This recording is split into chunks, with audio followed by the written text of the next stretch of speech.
Hi everyone, welcome to Take My Life. In today's video, I'm going to show you how to limit interactions on Instagram. So let's jump right in. First, open the Instagram app. Tap on the profile icon from the bottom right corner of your screen. Now, tap on the hamburger icon from the top right corner of your screen.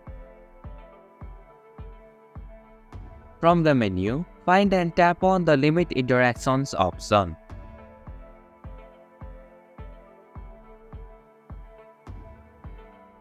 Finally, tap on the Turn On option at the bottom of your screen to activate the feature. And this is how you can limit interactions on Instagram. Thank you for watching Take My Life. Hope this video was helpful. If it was, then hit the like button and comment down if you have any questions or feedback. Also, if you are new to our channel, please subscribe and hit the bell icon so that you won't miss our upcoming videos.